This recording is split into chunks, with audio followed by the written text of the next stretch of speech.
Augsti godātais valsts prezidenta kungs, ļoti cienījamā ministru prezidentes kundze, godātie Saeimas deputāti, ministriju un pašvaldību pārstāvji, īpaši Tautsaimniecības, Agrārās vides un Reģionālās politikas komisijas deputāti, Baram un Kem pārstāvji.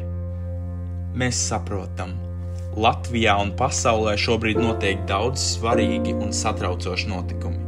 Taču šī brīža haoss enerģētikas attīstībā ir izšķirošs Latvijas tautai. Tas noteiks mūsu lauku nākotni, mūsu vidi un mūsu esību. Tas noteiks, vai Latvijā būs vieta cilvēkiem vai tikai rūpnieciskām industriālām zonām, kas noklātas ar milzīgām vēja turbīnām. Un pārkopētās sausā frāze no atbildīgajām ministrijām un institūcijām, kas ietverta atbildot uz mūsu jautājumiem vēstulēs, neiztur nekādu kritiku.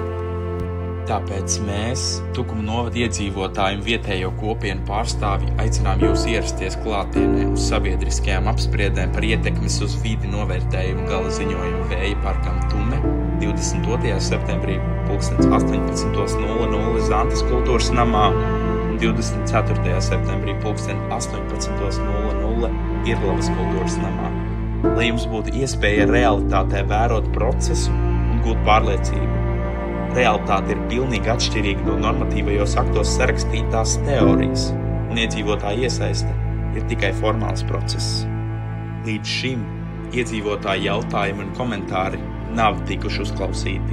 Attīstītājs sapulces vada pēc sava scenārija, neatbildot uz ļoti daudziem būtiskiem jautājumiem. Un IVN izpētē neietverot praktiski nevienu no iedzīvotāju lūgtajiem papildus ietekmes izpētēm, zemes dzīles, infraskaņas aprēķinus un citus. Šīs sapulces ir piemērs tam, kā tiek ignorēta iedzīvotāju balss, kā jautājumi paliek bez atbildēm, kā sabiedriskā līdzatbildība pārvēršas formalitātē. Liela daļa lauku iedzīvotāju laukus par savu dzīves vietu ir izvēlējušies veselības problēmu spiest, lai pēc darba dienas atgrieztos klusumā un mierā. Jau 3 gadus ar likumu grozījumiem pašvaldībām tiek atņemtas tiesības, bet solītais regulējums kavējas. Ministrijas sola, bet realitātē noņem pat tos aizsarg mehānismus, kas vēl pasargā vidi un cilvēku veselību. Ministrijas runā par instrumentiem pašvaldību rokās un iedzīvotāju plašajām līdzatbildības iespējām, taču kur tās ir? Reālajā dzīvē tādu nav. Caur ekrāniem arvien biežāk redzam ministriju haotiskos solījumus un cenšanos glābt situāciju tad, kad ir jau par vēlu. Vēl biežāk sociālos dzirdam frāzi "visu jau neuzcels". Tas ir kā mierināt slīkstošo, sakot, ka ūdens jau nav tik dziļš. Nost ar ekrāniem, nost ar formālo saraksti, kur saņemam copy-paste vēstules. Mēs, vietēji iedzīvotāji, aicinām jūs piedalīties sapulcē.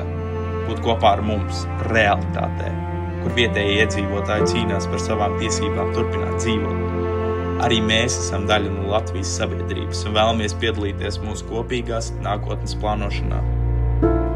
Tas nav tikai Tukuma stāsts, kur būvniecības stadijā jau ir Pienavas vēja parks, kur pilsētas robežas un Jaunmoku pils skatu rotā viens no lielākajiem saules parkiem Baltijā, kur plānots Tumes un Vānas vēja parki. Tas ir stāsts par visas Latvijas lauku nākotni, par mūsu kopīgo nākotni un par mūsu bērnu nākotni.